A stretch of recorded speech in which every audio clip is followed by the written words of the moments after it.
Assalamualaikum warahmatullahi wabarakatuh.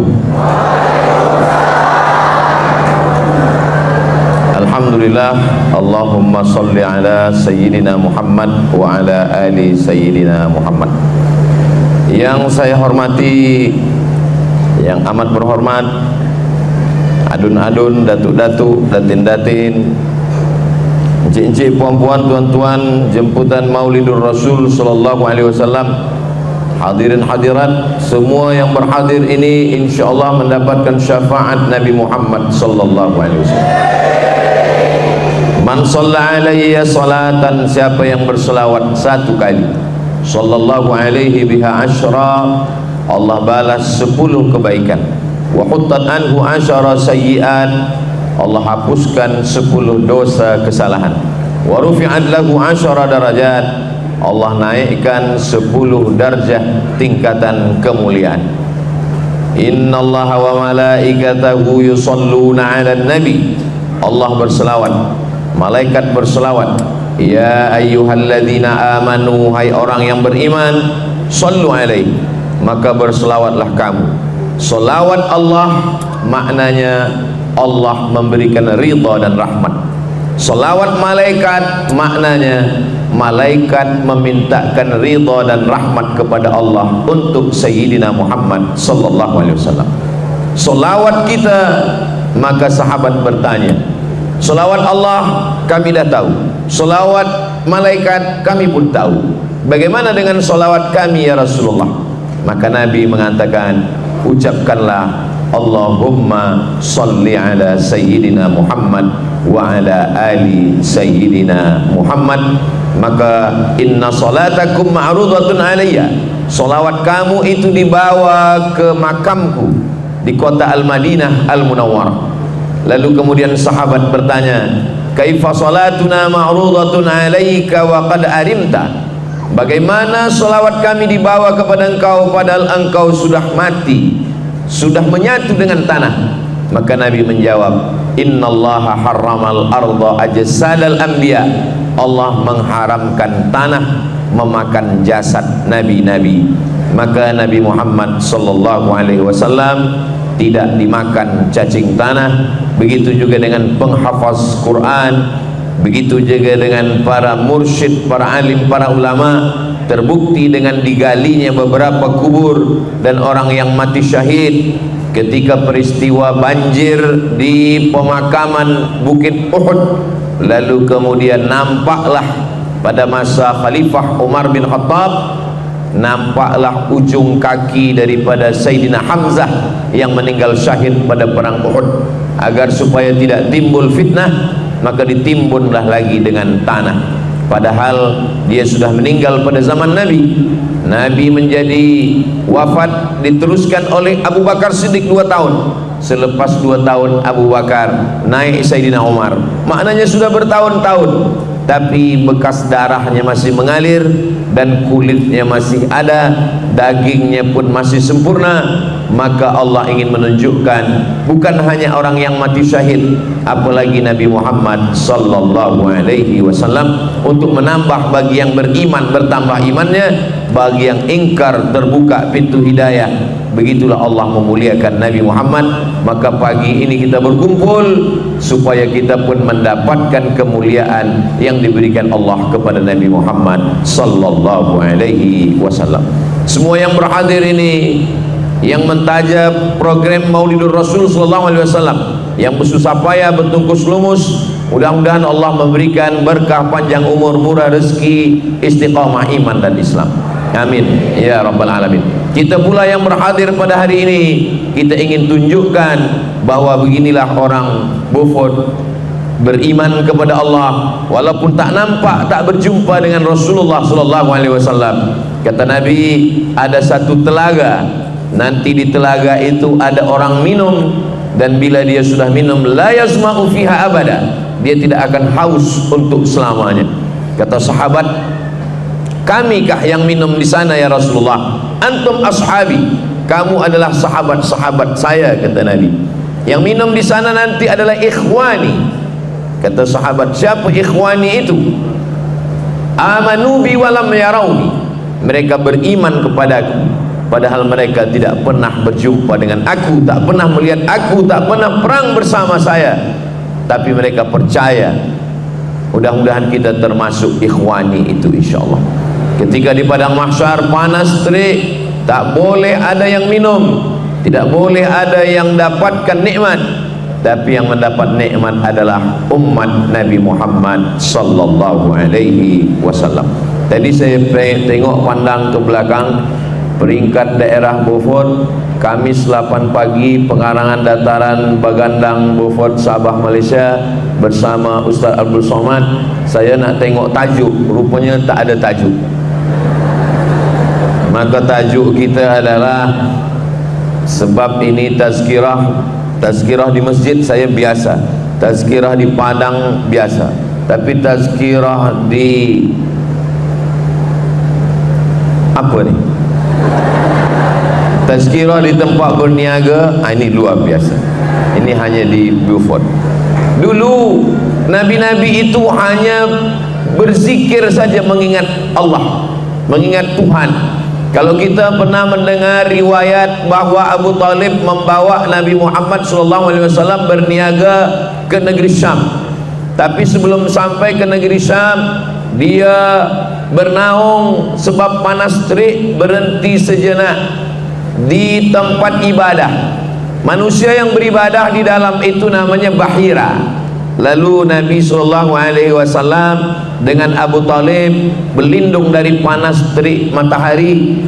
Lalu kemudian Bahira keluar dari dalam tempat ibadah itu. Kerana dulu ahli ibadah memang tak boleh keluar rumah. Makanan dihantar, pakaian kotor diambil, dibagi lagi pakaian yang bersih. Dia hanya di dalam saja beribadah. Nama tempat ibadah itu Som'ah namanya. Lalu kemudian keluar Bahira daripada tempat ibadahnya. Bahira bertanya kepada Abu Talib, siapa budak kecil ini?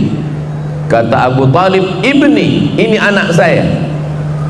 Kata Bahira, kalau memang betul kitab yang saya baca, maka budak kecil ini bukan anakmu, kerana budak kecil ini ayahnya sudah meninggal dunia ketika dia dalam kandungan bundanya. Abu Talib terkejut. Dari mana engkau tahu Bahira? Kerana tadi saya menengok ada 3 tanda. Yang pertama, saya tengok dari tadi awan menaungi dia, dia tak kena panas matahari. Yang kedua, saya tengok pokok kayu bersimpuh sujud kepada dia. Yang ketiga, saya tengok batu-batu pun juga bersimpuh kepada dia.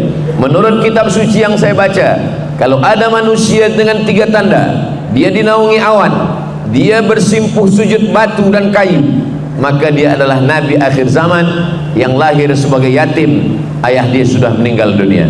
Kata Abu Talib, memang betul, ini adalah anak saudara saya. Saudara saya namanya Abdullah.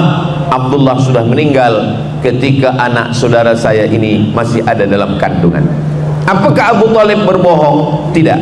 Kerana kita pun selalu mengatakan kepada anak kemanakan anak saudara. Saya kalau bawa anak saudara saya tazkirah, jamaah bertanya, ini anak Ustaz Somad? Ini anak saya. Saya tak bohong, sebab kita biasa mengatakan anak saudara kita, anak kita. Menengok anak orang, ingat anak kita. Menengok emak orang, ingat emak kita. Asal jangan menengok bini orang, lupa bini kita. Itu yang tak betul. Maka mengatakan anak saudara kita, kita katakan ini anak saya. Abu Talib tiada berbohong, dia tidak berdusta. Tapi rupanya orang yang membaca kitab suci sudah tahu. Itulah makna firman Allah, alladzina atainahumul kitaba ya'rifunahu kama ya'rifuna abna'ahum. Mereka mengenal Muhammad sallallahu alaihi wasallam sebagaimana mereka mengenal anak kandung mereka sendiri. Jadi masa itu ahli ibadah tidak boleh keluar, tapi Nabi Muhammad sallallahu alaihi wasallam dia berjalan di pasar, dia pergi ke tempat berniaga, dan dia pun berniaga. Bagaimana Nabi Muhammad sallallahu alaihi wasallam berjumpa dengan Sayyidatuna Khadijah? Nabi berjumpa dengan Khadijah bukan pada majlis ta'lim muzakarah, bukan pada majlis tazkirah dan tausiah. Khadijah punya barang-barang dagangan, perniagaan, lalu kemudian ada orang lain yang mengambil barang itu, dia tolong untuk menjualkan. Dalam Islam itu disebut dengan mudharabah. Mudharabah, ada orang yang punya uang, ada yang punya barang, lalu ada orang yang menjualkan, nanti hasilnya dia bagi. Apakah 50-50%, apakah 30-70, itu berdasarkan syura musyawarah, wa amruhum syura bainahum.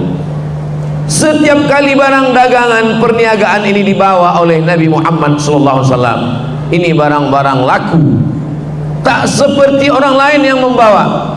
Maka Khadijah pun terheran, kenapa bila orang ini yang membawa habis semua? Maka Khadijah ingin menengok, mana dia orang yang membawa perniagaan barang-barang saya ini sehingga laku begitu banyaknya. Saya ingin jumpa dengan dia. Maka ditunjukkanlah, itulah dia orangnya. Dia pun terkejut, rupanya yang membawa itu adalah Sayyidina wa Maulana Muhammad sallallahu alaihi wasallam. Kenapa barang-barang yang dibawa oleh Nabi itu laku?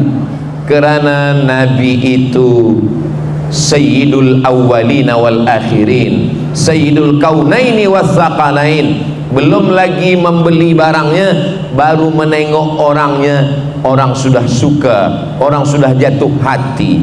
Saya seandainya ada orang minta tolong ke saya, Ustaz Somad, tolong bantu saya untuk berikan iklan, endorse, saya nak jual susu. Endorse-nya apa? Bila minum ini nanti badan akan gemuk sikit. Saya tak mau. Kenapa? Karena bila saya jual, orang tak percaya. Bila orang tengok, tonton di TikTok, di YouTube, dia tengok, oh macam ini yang jual, badan dia pun kurus.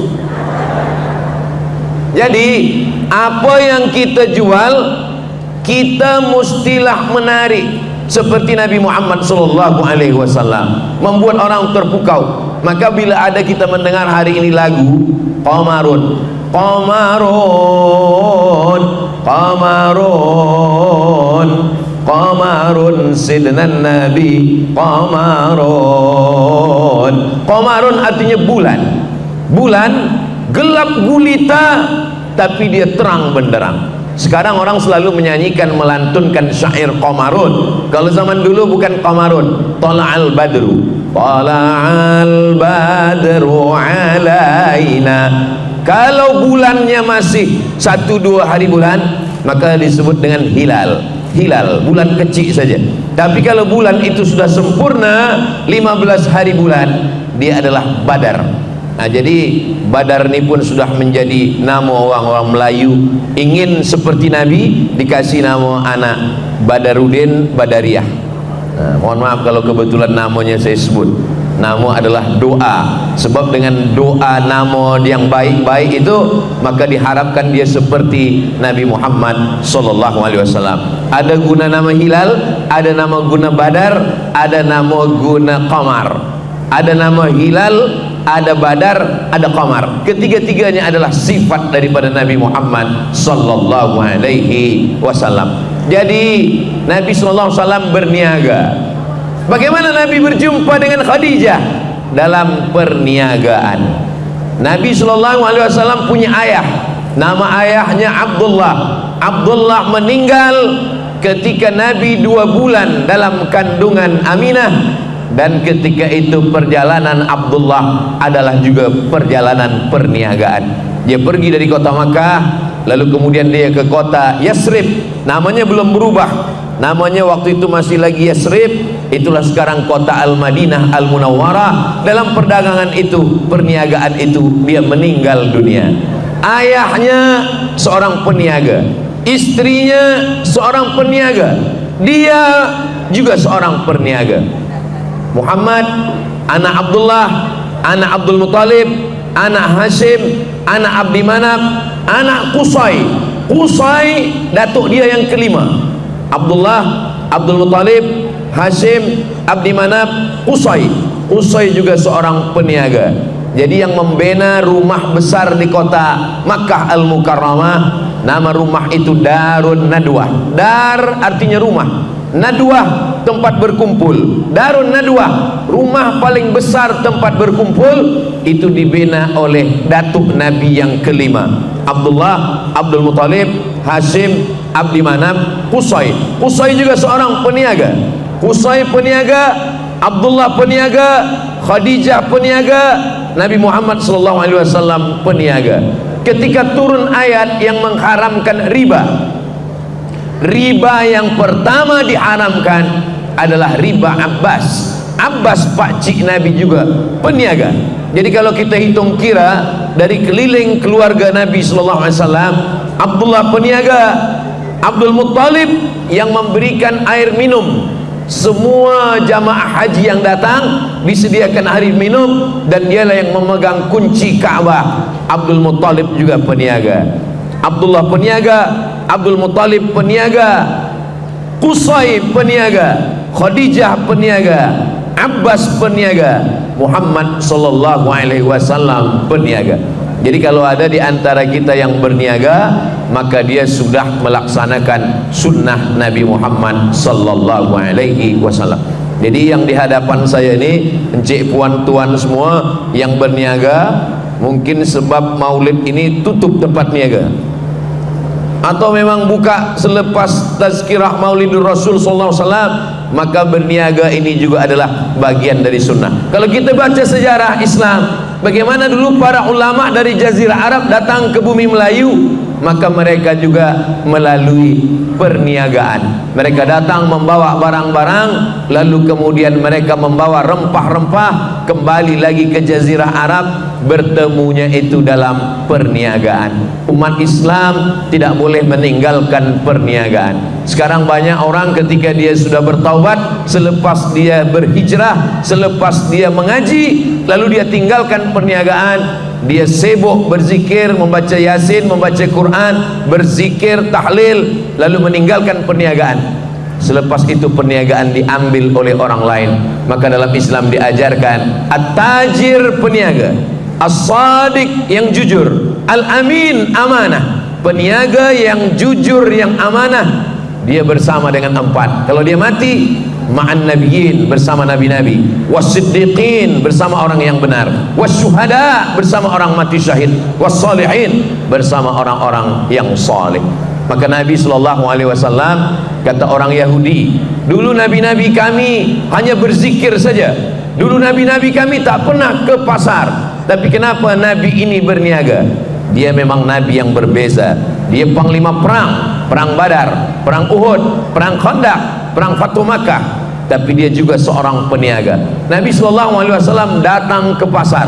Selepas itu dia masuk ke tempat perniagaan, dia masukkan tangannya ke dalam kurma, ke dalam gandum. Gandum yang di luar ni kering, yang di dalam ni basah. Maka gandum yang basah busuk, gandum yang basah bercendawan, tidak lagi boleh dipakai untuk dimasak. Lalu ditutup di luarnya dengan gandum yang kering. Nabi SAW memasukkan tangannya ke dalam, lalu Nabi bertanya kepada yang menjual gandum, ma hadza ya sahibat ta'am, hei kamu yang berniaga gandum, kenapa yang basah, yang busuk kamu simpan di dalam, lalu yang di luarnya kamu bagi yang kering? Apa kata yang berniaga? Asabahul matar, kena hujan ya Rasulullah. Kalau saya nampakkan yang basah kena hujan ini tak laku, orang tak nak beli, maka saya tutupi dengan yang kering. Maka keluarlah hadis Nabi SAW, man ghasyana falaysa minna, siapa yang menipu, siapa yang membohong, siapa yang membuat penipu, tipu-tipu, falaysa minna, maka dia bukan umat Nabi Muhammad sallallahu alaihi wasallam. Jadi dalam Islam banyak orang baik ketika sedang sembahyang, banyak orang baik ketika sedang haji, banyak orang baik di bulan Ramadan, tapi banyak orang yang curang ketika di tempat perniagaan. Maka Islam mengajarkan kita, Allah yang kita sembah di masjid, Allah yang kita sembah di padang Arafah, Allah itu juga yang mengawasi kita, yang memperhatikan kita di tempat perniagaan. Itulah kenapa pagi bila kita masuk ke tempat niaga, kita baca ayat kursi. Banyak orang mengatakan membaca ayat kursi itu untuk menjaga perniagaan daripada sihir, daripada jampi-jampi, daripada magic, daripada kejahatan orang. tapi sebenarnya dua-duanya betul. Dia untuk yang luar menjaga daripada sihir orang lain, tapi ke dalam sebagai peniaga dia merasa sedang diperhatikan Allah. Yang memberikan saya tempat berniaga ni Allah. Adakah Tuhan selain dia? La ilaha illa huwa. Kalau saya sekarang hidup, dia maha hidup, Al-Hayyu. Kalau sekarang saya hidup, dia mengatur kehidupan saya, Al-Qayyum. Dan dia tidak mengantuk. Kalau saya takut curang, takut bohong, takut tipu, kerana ada kamera CCTV, maka yang mengawasi saya bukan CCTV, yang mengawasi adalah dia. La ta'khudhuhu sinatun wala naum.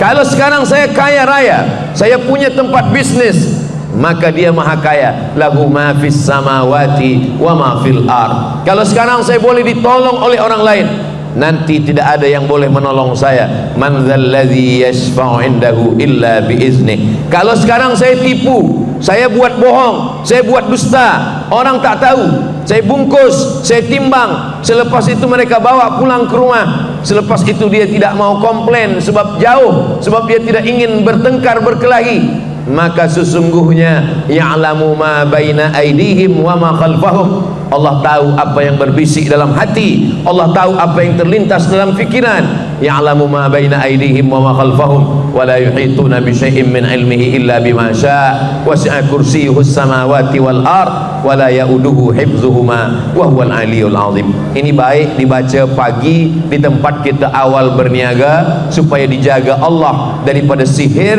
dan Allah juga menjaga hati kita supaya kita tidak curang dan tidak jahat. Yang namanya sihir datang macam-macam.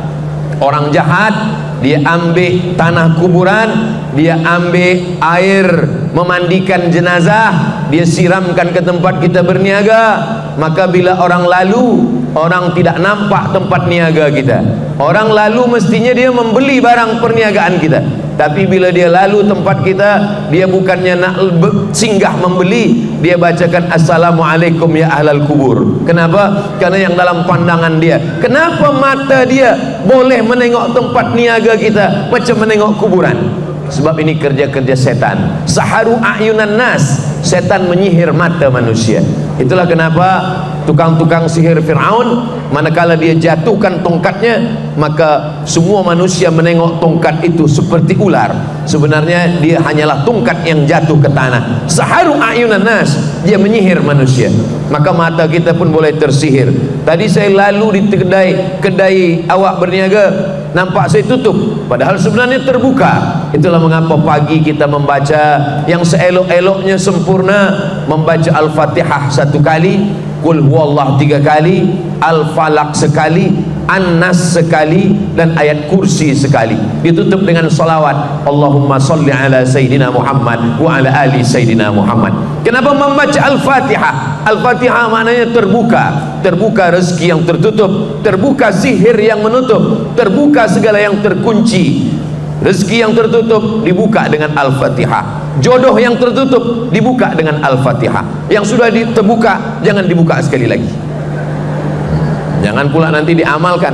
Bila terjadi puan-puan menyalahkan saya, maka kita selalunya sebelum berdoa untuk niat yang baik-baik ini, untuk niat yang baik, untuk rezeki, untuk jodoh, membukakan pintu hati anak supaya belajar, membukakan fikiran anak supaya dia cemerlang, kita selalu membaca Al-Fatihah. Lalu kemudian kenapa Qul huwallah dibaca 3 kali? Karena ada sahabat Nabi yang membaca Qul huwallah dalam solat tahajudnya daripada Isya sampai ke subuh.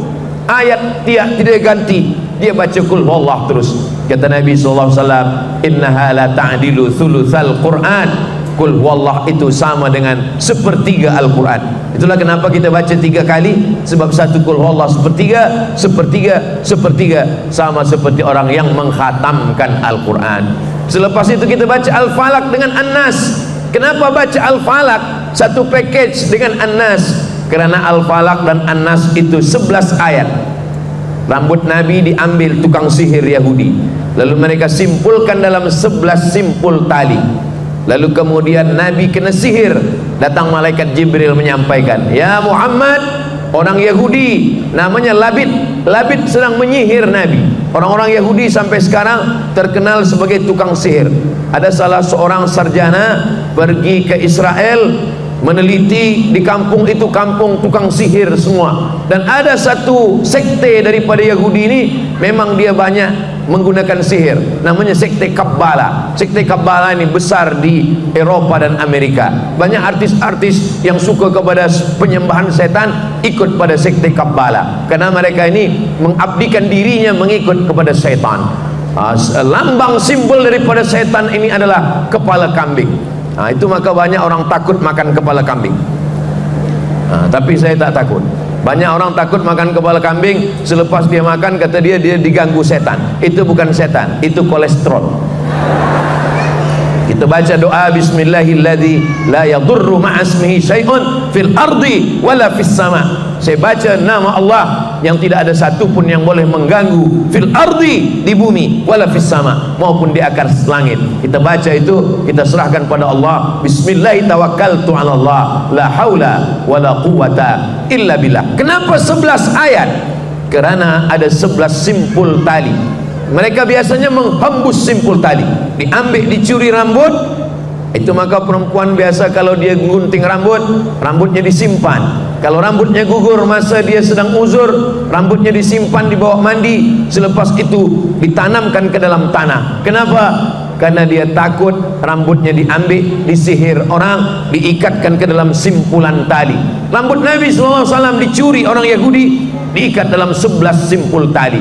Turunlah 11 ayat. Qul a'udzu birabbil falaq min syarri ma khalaq wa min syarri ghasiqin idza waqab wa min syarri naffatsati fil 'uqad wa min syarri hasidin idza hasad. Qul a'udzu birabbin nas malikin nas ilahin nas min syarril waswasil khannas alladzi yuwaswisu fi sudurin nas minal jinnati wan nas. 11 ayat.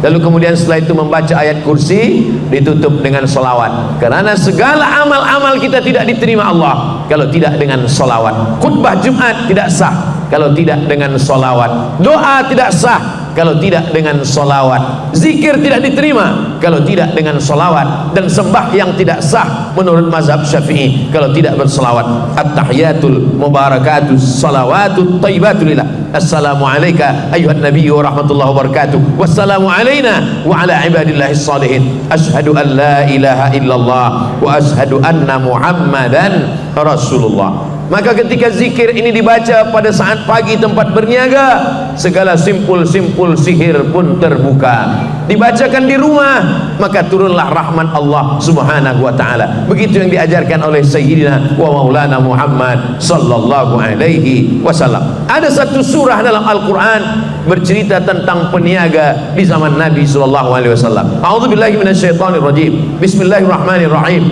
Wailul lil Wailun, wail, celaka bagi siapa? Lil mutaffifin, orang yang curang, orang yang dusta, orang yang tipu dalam hal timbangan, dalam hal sukatan. Waktu itu mereka bila ingin membeli sesuatu, mereka membawa sukat. Yang sukatan ini terbuat dari kaleng. Kalau dia ingin membeli, dia pukul dari bawah. Kalau dia ingin menjual, dia pukul dari bawah. Kalau dia ingin membeli, sukatan itu dia pukul dari atas. Jadi kalau sukatan macam ini, sukatan ini di bawah ini boleh dipukul dari bawah naik ke atas, dan boleh dipukul dari atas turun ke bawah. Bila dia ingin membeli, maka dia turunkan ke bawah supaya sukatannya penuh. Kalau dia ingin menjual, dia pukul ke atas supaya sukatannya berkurang. Maka kata Allah Ta'ala dalam Al-Quran, wailul lil mutaffifin, celakalah orang yang mempermainan sukatan, takaran, cawan, tempat untuk menimbang ketika itu.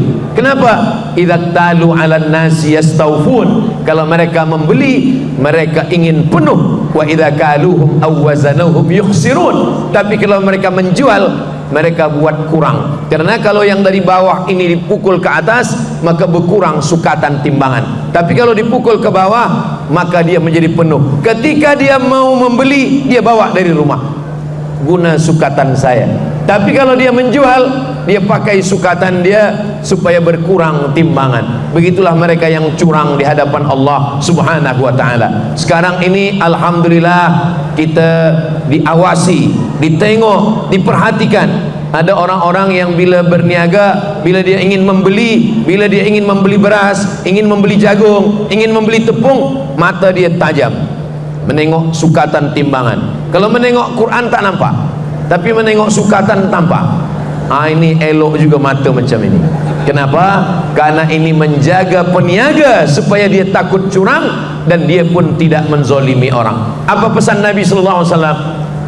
Unsur akhaka, tolong saudaramu zaliman, orang yang zalim, atau mazluman, atau orang yang dizalimi. Sahabat mendengar hadis ini berpikir, tolong saudaramu yang menzalimi atau yang dizalimi? Kalau yang dizalimi kami boleh tolong ya Rasulullah. Ada orang teraniaya kami tolong. Tapi orang yang menzalimi, bagaimana menolong orang yang menzalimi? Kata Nabi, bila kau tengok ada orang yang zalim, tahan tangannya. Kalau nampak ada orang yang curang, orang yang tipu, orang yang dusta, orang yang bohong, tahan tangannya. Biasa kalau membeli ikan, maka kita tengok insang ikan, ditengok, oh masih merah, berarti ikan ini belum busuk lagi. Nah sekarang banyak orang dia ambil darah dari jiran dia yang berjual kambing, berjual daging, dia ambil darah kambing, dia letakkan di insang ikan. Maka bila pedagang, penjual, peniaga membeli, ditanya, baru ke ikan kamu? Dia tak nak jawab, dia hanya katakan, tengoklah insang dia, tetap ada darah. Maka tipu, bohong, dusta, dunia tak dapat, akhirat pun melayang, hanya kerana yang kecil saja. Padahal kata Nabi sallallahu alaihi wasallam, man ghasyana falaysa minna. Siapa yang menipu, siapa yang dusta, siapa yang bohong, bukan umat Nabi Muhammad sallallahu alaihi wasallam. Uang yang didapatkan daripada dusta, bohong, tipu dibawa ke rumah, dibelikan untuk makanan anak, istri, diberikan untuk keluarga, maka yang kita berikan adalah barang-barang yang haram. Kata Nabi SAW, kulu, makanlah, min thayyibat, makanlah yang baik-baik saja. Bersedekah untuk masjid, tapi dari barang yang haram. Apa kata Allah? Wa anfiqu, berinfaklah, min thayyibat, yang baik-baik saja. Innallaha thayyibun, Allah maha baik, la yaqbalu illa thayyiban, Allah tidak menerima kecuali yang baik-baik saja. Nanti bila kita mati menghadap Allah, kita akan ditanya.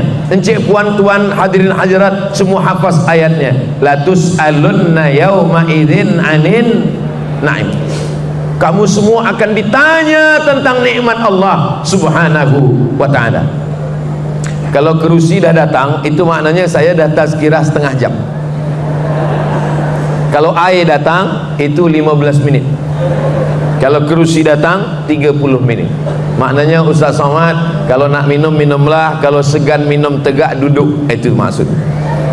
Di mana-mana saya bagi tazkirah tak lebih tak kurang dari 60 menit. Kenapa Ustaz Somad bagi tazkirah itu 60 menit? Sebab kemampuan manusia merata-rata secara umumnya, tempat kita orang Asia, orang Melayu itu hanya sanggup mendengar 60 menit. Kalau lebih 60 menit penuh, itu ada yang sampai tumpah ke mulut. Kalau dah tertunduk, itu maknanya dah penuh dah. Nah itu maka saya di mana-mana 60 menit menyampaikan tazkirah. Tadi saya mula pukul 8, insya-Allah pukul 9 kita selesai. Yang boleh diambil, yang boleh diingat, insya-Allah. Tadi selama 1 jam Ustaz Somad, banyak yang Ustaz sampaikan saya tak boleh ingat. Jangankan puan-tuan yang mendengar, saya yang menyampaikan pun tak ingat. Jadi jangan sangka semua yang saya sampaikan ini saya ingat. Tapi alhamdulillah Allah tolong kita. Allah ciptakan ada manusia. Manusia ini membuat alat sehingga apa yang saya sampaikan ini direkodkan dan nanti akan diupload di YouTube. Boleh ditonton ulang di channel Ustaz Abdul Somad Official. Jangan lupa subscribe, like, share and comment. Kami susah kami nak tengok tazkirah Ustaz Somad banyak betul. Ada yang di Brunei Darussalam, ada yang di Sarawak, ada yang di Sabah, ada yang di Semenanjung, ada yang di Sumatera, ada yang di Kalimantan, ada yang di Sulawesi, ada yang di Jawa. Ini tazkirah ni yang mana? Kalau nampak nanti ada tempat niaga, itu di Beaufort. Nah, mudah saja mengingatnya. Kalau nanti nampak di tempat tazkirah itu nampak ada khas, ini adalah Ustaz Abdul Somad semasa berada di Beaufort, dan ini menjadi ingatan yang luar biasa buat saya dan buat datuk-datuk, datin-datin, adun-adun, buat kita semua insyaallah. Ini karena kemuliaan Maulidur Rasul sallallahu alaihi wasallam. Untuk apa kamu berniaga? Saya berniaga hanya nak cari makan saja, Ustaz Abdul Somad. Baik, tak salah, tapi berniaga mesti lebih dari setakat makan. Kenapa? Man bana masjidan, siapa yang membina masjid, banallah mislahu baitan fil jannah, Allah benakan untuknya satu tempat di surga. Kalau kita hanya membina rumah kita saja, rumah anak kita, baik, tapi yang paling elok adalah membina masjid. Jadi kenapa orang Islam berniaga? Karena dia ingin membina masjid. Peniaga-peniaga yang muda-muda, yang belia-belia, maka rezekinya berlimpah, nanti benakan masjid. Saya dah bina masjid Ustaz Abdul Somad, Masjid Al-Ikhlas, Masjid Al-Taqwa, Masjid Al-Muhajirin, Masjid Al-Tijarah. Masjid apa lagi nak saya buat? Benakan satu lagi masjid. Masjid apa namanya? Masjid As-Somad. Untuk mengenang Abdul Somad. Nah, baik, apa salahnya saya berjumpa dengan seorang peniaga, jamaah kita juga, umur dia sudah 85 tahun. Jadi saya tanya, Tuan Haji, apa yang membuat Tuan Haji panjang umur, sehat badan? Ini sudah takdir Allah SWT, Pak Ustaz. Ada amalan-amalan khas kah? Amalan saya berniaga, pikiran saya terus bekerja, dan sampai hari ini saya tulis dengan tangan sendiri. Dia tunjukkan buku tulisan tebal, dia tak guna laptop, dia tak guna komputer, dia tak guna handphone, dia guna tulis sendiri. Dan dia bina masjid. Saya setiap bina masjid, saya berdoa pada Allah, ya Allah, jangan matikan saya sebelum masjid ini selesai. Dan alhamdulillah sampai sekarang masjidnya tak saya selesaikan, Ustaz Somad. Nah, macam mana Tuan Haji boleh macam itu? Jadi bila satu masjid ni dah nak selesai, dah finishing, nak selesai, dia bina satu masjid lagi. Jadi masjid tu tak selesai. Jadi saya setiap tempat saya ni suka bertanya, apa amalan-amalan orang. Di satu kota saya jumpa lagi dengan seseorang, umur dia lebih 80 tahun. Lalu saya tanya, apa amalan Tuan Haji? Saya berniaga, Ustaz.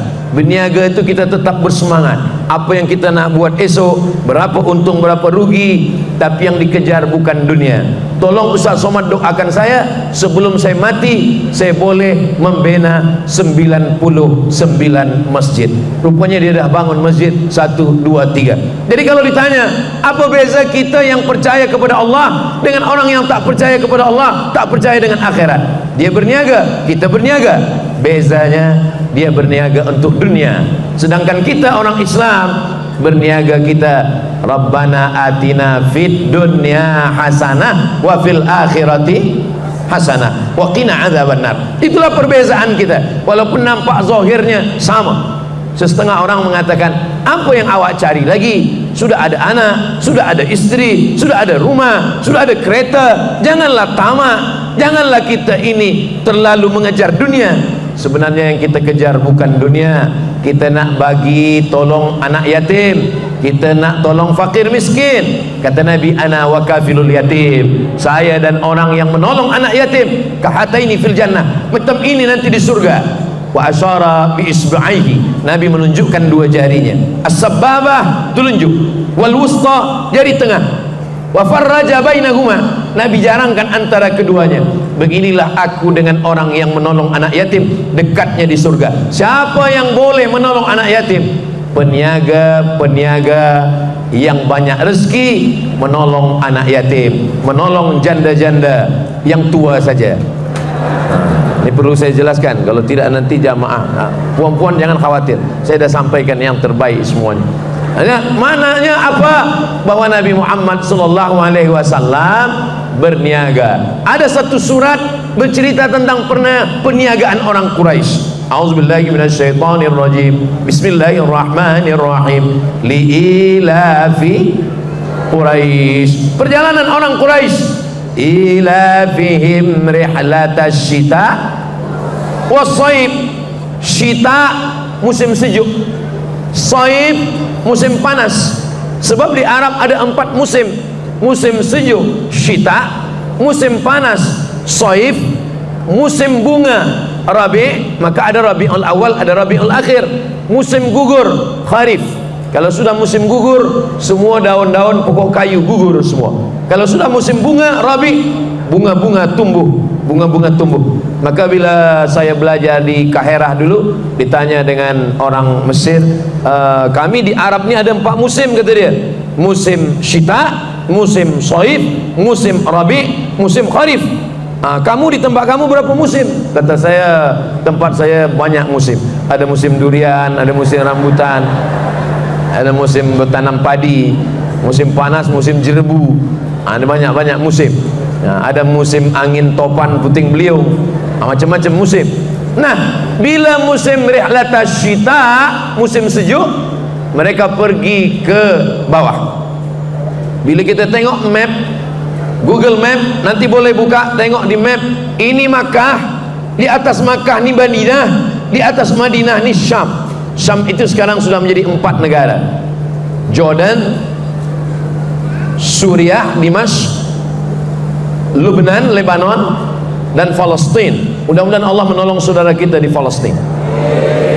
Ini kalau musim sejuk mereka tak sanggup naik ke atas. Musim sejuk di atas ini turun salji, beku, tak tahan orang Arab, maka dia turun ke bawah. Musim sejuk dia ke bawah, bawah ini panas. Yaman ini panas betul, maka pada musim panas mereka naik ke atas kerana panasnya tak melampau. Musim sejuk mereka turun ke bawah kerana di Yaman tidak ada salji. Itulah mengapa dalam Quran disebutkan mereka dari Makkah turun ke bawah dan turun ke atas. Bila dia turun ke atas, li'ila fi Quraisy ila fihim rihlatas syita, ke Yaman, was-saif ke Syam.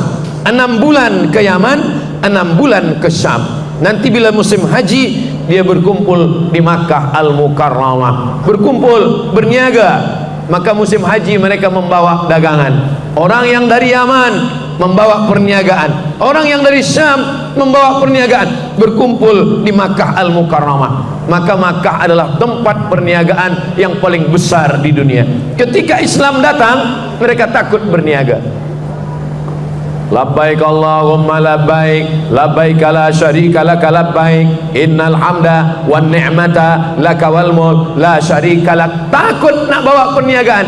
Mereka pun datang berjumpa Nabi Muhammad sallallahu alaihi wasallam. Ya Rasulullah, dulu sebelum Islam kami bila haji ini berniaga, sekarang dah Islam, bolehkan kami berniaga lagi? Apakah kami dibolehkan berniaga? Turunlah ayat, laisa alaikum junahun antabtaghu fadlan min rabbikum. Kamu boleh berniaga. Itulah kenapa bila musim haji kita tengok orang banyak berniaga di kota Makkah, di kota Madinah. Maka ketika selepas melontar Jumrah Aqabah, dulu bila saya berangkat haji, itu orang-orang daripada jajahan Rusia, Uzbekistan, Tajikistan, Kyrgyzstan, Kazakhstan, Turkmenistan, itu membawa barang-barang perniagaan. Ada kulit kambing, ada kulit rusa, ada banyak-banyak barang mereka niaga. Sulam-sulaman, kain-kain yang cantik-cantik, elok-elok. Kenapa? Kerana perniagaan sesungguhnya ada dalam ibadah haji. Ibadah haji bukan hanya setakat melontar jumrah, tapi juga melontar rial. Itulah maka banyak selepas tawaf wada itu menangis, menetes air mata. Ada yang habis dosa, ada juga yang habis duit. Allah Subhanahu wa taala membuat ibadah. Maka kalau kita pergi umrah itu ke masjid sekali. Ini hotel, ini Masjidil Haram. Orang yang pergi umrah ke hotel sekali, ke tempat niaga 2 kali. Sebab dari hotel ke masjid ada tempat niaga, pergi ke hotel singgah sekejap, balik pun singgah sekejap. Disangka kawan lama iktikaf, rupanya lama menengok tempat celak. Apa sebab? Kerana memang perniagaan. Dan ini bukan sesuatu yang diharamkan. Kerana dalam Islam Islam bukan agama yang hanya akhirat semata. Islam bukan hanya menyuruh kita untuk berbuat amal akhirat saja. Dunia ini adalah jembatan menuju akhirat. Laisa bi khairikum man taraka dunyahu li akhiratihi. Orang yang baik bukan orang yang meninggalkan dunia untuk dapat akhirat. Wala akhiratahu li dunyahu. Bukan yang meninggalkan akhirat untuk dapat dunia. Liusiba minhuma jami'an, dapat dua-duanya. Maka keluar rumah, bismillahi tawakkaltu 'ala Allah wa'tasamtu billah la haula wala quwwata illa billah. Keluar dari masjid, apa doa keluar dari masjid? Allahumma inni as'aluka min fadlik, berilah aku rezeki. Kenapa doa keluar dari masjid minta rezeki? Karena dalam Islam diajarkan, idza qudiyatis shalah, kalau salat sudah dilaksanakan, fantashiru fil ard, bertebaranlah kamu di atas muka bumi, wabtaghu min fadlillah, carilah rezeki karunia Allah Subhanahu wa taala. Sekarang banyak orang tidak mau berusaha karena menurut dia semua rezeki sudah dijamin, garansi Allah taala. Kenapa kamu tidak berniaga? Kenapa kamu tidak berniaga? Kenapa kamu tidak bertani? Kenapa kamu tidak tanam kelapa sawit? Kenapa kamu tidak mencari ikan di laut? Rezeki sudah dijamin Allah Subhanahu wa taala. Kalau ada suami puan yang bercakap begini, dia tidak mau berniaga, dia tidak mau mencari rezeki, bila disuruh mencari rezeki kata dia, semua sudah dijamin Allah Subhanahu wa taala. Nanti siang pukul 1, pukul 2 dia akan bertanya, mana makan kita siang ini? Maka jawab jugalah, semua sudah dijamin Allah Subhanahu wa taala. 1000 dalil kita bagi, orang akan berdalih bagi orang yang malas. Maka dalam Islam diajarkan kita senantiasa la ta'jaz, jangan merasa lemah, ihris ala ma yanfa'uk, bersemangatlah untuk sesuatu yang bermanfaat untuk engkau. Dalam Islam tidak boleh mengeluarkan zakat bagi sesiapa yang penghasilannya kurang daripada 20 keping dinar. Zaman Nabi tak ada duit kertas. Duit kertas yang pertama buat Amerika. Sebelum itu duit hanya 2. Satu namanya dirham, duit perak. Satu lagi namanya dinar, uang emas. Emas satu kepingnya 4,25 gram emas. 1 gram, 2 gram, 3 gram, 4,25 gram emas, itulah dia 1 dinar. Siapa yang punya uang 20 dinar, maka dia mengeluarkan zakat. Maknanya apa? Siapa yang duitnya kurang daripada 85 gram, 20 keping dinar, dia dianggap sebagai fakir, miskin yang tidak wajib membayar zakat. Dia menerima zakat. Ada 8 orang yang boleh menerima zakat. Innamas shadaqatu lil fuqara wal masakin wal amilina 'alaiha wal muallafati qulubuhum wa fir riqab wal gharimin wa fi sabilillah wa ibnis sabil. Kita selalu fakir disandingkan dengan miskin. Fakir, miskin. Fakir tak ada duit sama sekali. Maka orang seperti ini umur 70 tahun, suami meninggal, anak tak ada, hidup sebatang kara, maka dia ini adalah fakir. Tapi kalau dia masih muda, dia ada kerja, tapi penghasilan dia tidak mencapai 85 gram, 20 keping dinar setahun, maka dia miskin. Itu maka dalam surat Al-Kahfi, ammas safinatu fakanat limasakin, ini adalah milik orang miskin. Orang miskin punya kapal. Kenapa orang miskin boleh punya kapal? Maknanya kapal untuk mencari ikan, tapi penghasilannya kurang daripada 85 gram, 20 keping uang dinar, maka dia termasuk orang yang menerima zakat. Kita menyerahkannya kepada Baitul Mal. Jadi agama Islam adalah agama yang boleh diamalkan melalui harta. Haji, walillahi 'alan nasi hajjul bait, diwajibkan melaksanakan haji. Siapa yang boleh melaksanakan haji? Walillahi 'alan nasi hajjul baiti man istata'a ilaihi sabila.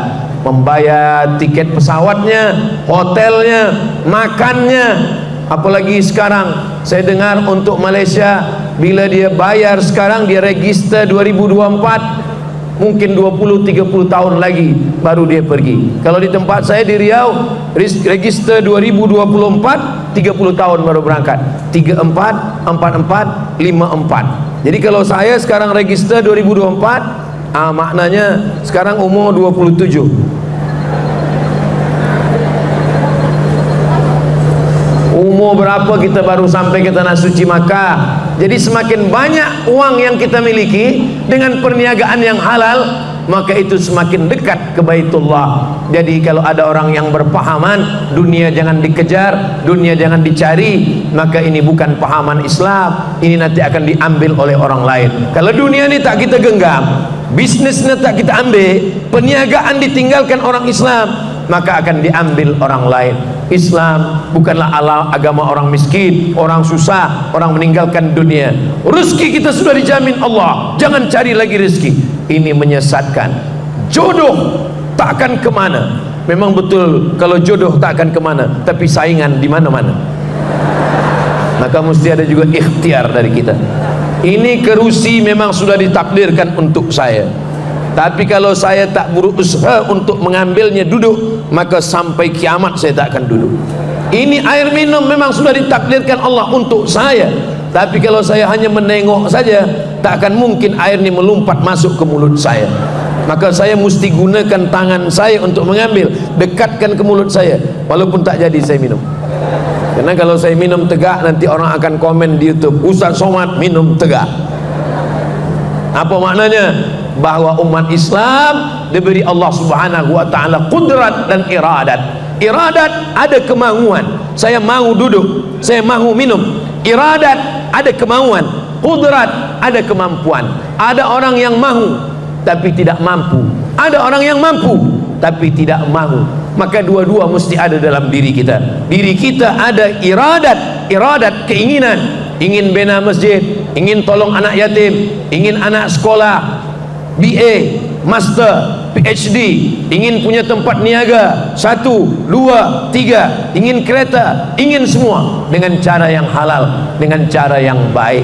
Itulah amalan. Ketika orang-orang mati semua menghadap Allah, lalu Allah bertanya kepada orang-orang mati itu, hai mayat-mayat, seandainya kamu boleh hidup lagi, apa yang kamu inginkan? Apa kata orang mati? Laula akhartani ila ajalin qarib, hidupkan saya sekejap, hidupkan saya 1 menit saja. Untuk apa? Fa as-saddaqa, saya ingin bersedekah. Dan yang boleh bersedekah adalah peniaga-peniaga, bisnismen yang banyak punya harta, adalah yang boleh bersedekah. Yang lainnya tinggal, kereta-kereta yang mahal tinggal, rumah-rumah yang besar yang cantik tinggal, tempat-tempat berniaga tinggal, tapi ada kereta yang boleh kekal abadi sampai hari kiamat, tetap mengalir pahalanya. Kereta apa? Kereta ambulan yang diwakafkan. Itu kereta ambulan. Jadi kalau kita punya harta, peniaga-peniaga ada ambulan. Saya alhamdulillah di yayasan tempat kami ada 2 kereta ambulan. Sebab saya sakit hati manakala almarhumah mak saya meninggal, nak dibawa dari hospital ke kampung. Kata orang hospital, kami tak nak bagi kereta sebab ini jauh ke kampung, 12 jam dari provinsi ke kampung almarhumah mak saya, keluar provinsi, luar kawasan daerah. Dia tak nak bagi sebab dia tak tahu tu mak Ustaz Abdul Somad. Bila dah tahu baru dia bagi. Saya merasa jangan sampai emak kawan saya, emak jamaah saya mengalami hal yang sama dengan yang dialami emak saya. Maka manakala kami buat yayasan, saya bagi tahu ke jamaah, kita mesti punya 2 kereta ambulan untuk membawa sesiapa saja yang sakit free. Alhamdulillah sekarang dah ada 2 ambulan. Tapi saya tanya dengan driver, last kali saya tanya, macam mana ambulan kita? Sudah 2 bulan ni ambulan tak berjalan. Kenapa? Tak ada yang sakit, tak ada yang mati. Jadi puan-puan bila nak naik kereta free, syaratnya cuma 2, sakit, mati. Itulah yang boleh menjadi amal jariah. Siapa yang boleh wakafkan ambulan? Siapa yang boleh wakafkan rumah besar untuk rumah Quran? Peniaga-peniaga. Datang seorang, Ustaz Abdul Somad, ini ada rumah 9 bilik, 2 aras, 3 paling atas, 9 bilik, ada hall di dalam, ada tempat parking yang luas. Ini untuk wakaf, saya wakafkan. untuk yayasan, maka diterima oleh Yayasan Tabung Wakaf Umat. Siapa yang boleh berwakaf rumah? Peniaga. Siapa yang berwakaf kereta? Peniaga. Mewakafkan tanah? Peniaga. Di satu daerah ada juga yang berwakaf. Ustaz Abdul Somad, tadi Ustaz kata semua tinggal, itu ada kebun-kebun kelapa sawit, saya wakafkan. Punya siapa Datuk? Tak tahu, saya tak tahu. Macam mana mewakafkan punya orang lain? Kita mewakafkan hak milik kita, sebab wakaf ini ada 4 akadnya. Yang pertama, yang berwakaf. Yang kedua, yang menerima wakaf. Yang ketiga, benda yang diwakafkan. Yang keempat, ada ijab dan qabul. Saya wakafkan kereta ini untuk yayasan sampai kereta ini hancur tak berjalan, maka mengalirlah pahalanya. Saya wakafkan rumah ini untuk rumah Quran. Saya wakafkan kebun ini untuk rumah tahfiz Quran. Peniaga-peniaga amat sangat boleh beramal dengan ini semua. Ada masuk surga babus solah, zuhur, asar, maghrib, isya, duha, tawajud, witir, tasbih, qabliyah, ba'diyah, isyraq, awabin, tasbih. Tapi ada orang masuk surga melalui pintu babur rayyan. Ini untuk orang yang rajin puasa. Tapi bagi mereka yang berniaga, mereka masuk melalui pintu babus sedekah, melalui sedekah. Amal kita ada 4. Ada amal badan, tegak, rukuk, sujud, berputar keliling Ka'bah, amal badan. Ada amal harta, zakat, wakaf, infak, sedekah, wasiat, hibah. Ada amal hati, sabar, ridha, qanaah, tawakal, iman. Ada amal lisan, subhanallah, walhamdulillah, la ilaha illallah, wallahu akbar.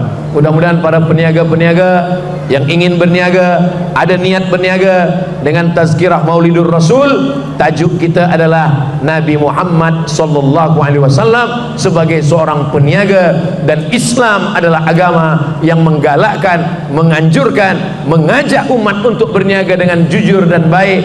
Dengan itulah Islam ini akan bangkit. Al-mu'minul qawi, mukmin yang kuat, kuat hartanya, kuat duitnya, kuat bisnisnya, kuat tenaganya, kuat ilmunya, kuat badannya. Khairun, lebih baik, wa ahabbu ilallah, lebih dicintai Allah, minal mu'minid dhaif, daripada mukmin yang lemah. Itulah tazkirah kita, lebih kurang 60 menit dari pukul 8 hingga pukul 9. Mudah-mudahan bermanfaat untuk kita dunia akhirat. Di akhir majlis mari kita sama berdoa kepada Allah Subhanahu wa taala. Mudah-mudahan Allah bukakan pintu rezeki untuk kita semua. Dengan rezeki yang halal kita boleh berwakaf, berinfak, bersedekah.